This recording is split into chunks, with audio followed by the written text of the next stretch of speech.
वो खबर है दिल्ली विश्वविद्यालय से, जहां जल्द से जल्द ऑफलाइन कक्षाएं शुरू की जाएं। इस मांग के साथ अलग अलग छात्र संगठन प्रदर्शन कर रहे हैं, धरने पर बैठे हैं। उनका कहना है कि बीते 2 साल से डीयू में क्लास नहीं लगी है और इसका पढ़ाई पर बुरा असर पड़ रहा है। आइसा इसके लिए अरसे से मांग कर रही है। कल एबीवीपी के छात्र भी इस धरने में शरीक हुए।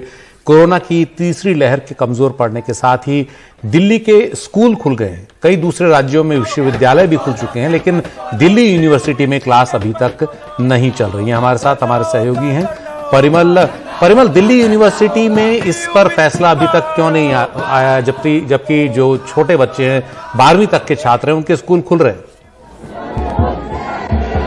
देखिए, दरअसल आज वाइस चांसलर ऑफिस से ये बात निकल कर आई कि यहाँ पर एकेडमिक काउंसिल की मीटिंग चल रही है और उसमें यह फैसला लिया जाएगा। लेकिन उससे पहले ये तस्वीर जो है, ये देखिए, इस तरीके की तस्वीर यहाँ पे है आर्ट्स फैकल्टी के पास डीयू में।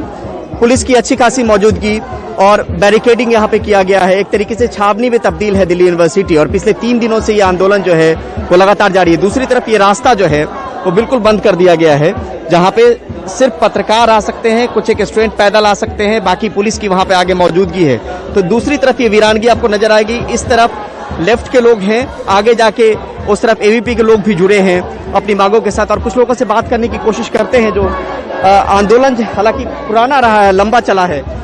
कब, पहले ये बता दीजिए मांग क्या है आप लोगों? मांग हमारा है कि जब पूरी दिल्ली के पूरी देश के यूनिवर्सिटीज खुल चुकी हैं, तो दिल्ली यूनिवर्सिटी सिर्फ इकलौती यूनिवर्सिटी ऐसी क्यों है जो अभी भी बंद है? कोई नोटिस देने को तैयार नहीं है। पिछले 3 दिन से हम रोज प्रोटेस्ट कर रहे हैं। पिछले 2-3 महीने से हमने बहुत सारे प्रोटेस्ट कर चुके हैं, बहुत बार मेमोरेंडम्स दे चुके हैं, बट अभी तक एक नोटिस तक क्यों नहीं निकाल रहे हैं? ये बोल रहे हमारी तैयारी चल रही है, हम खोल देंगे बहुत जल्द। इनका पिछली दिवाली से अब तक नहीं आया है। एक चीज और समझना चाहेंगे, ऑनलाइन क्लास से दिक्कत होती है, किस तरह की दिक्कत आप लोग महसूस कर रहे हैं? बहुत सारी दिक्कतें अभी, जैसे जिनकी फाइनेंशियल कंडीशन ठीक नहीं है उसके लिए वाईफाई लगवाना पड़ रहा है। 500 रुपए यहाँ पे वाईफाई के लिए हम लोग दे रहे हैं पर मंथ में।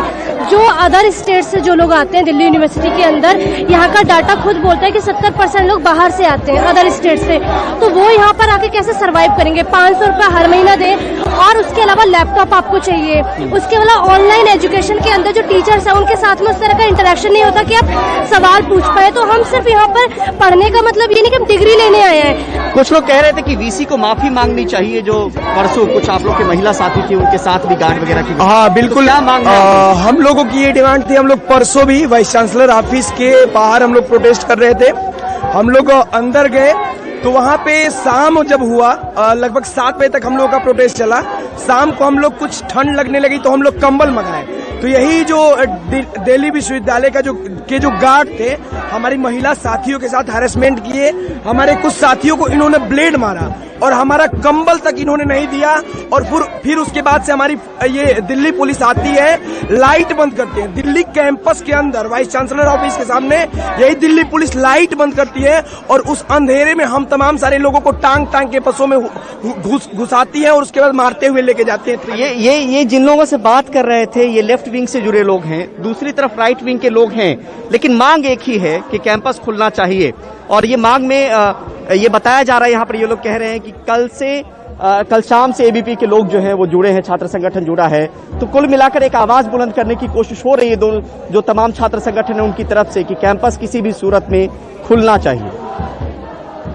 शुक्रिया परिमल इस पूरी जानकारी के लिए। तो अब जब कोरोना की तीसरी लहर खत्म होने की तरफ बढ़ती दिख रही है तो स्कूल कॉलेजों का खुलना भी काफी जरूरी है। 2 साल गुजर गए हैं, बच्चों की पढ़ाई पर काफी ज्यादा असर इसका पड़ा है और इसका नतीजा सामने आ सकता है। इसलिए बहुत जरूरी है कि जितनी तेजी से इस मसले पर काम हो, स्कूल फिर खुलें और जो अभी तक बच्चे पिछड़ रहे हैं उनको पढ़ाई में फिर वापस उसी पटरी पर लाया जाए।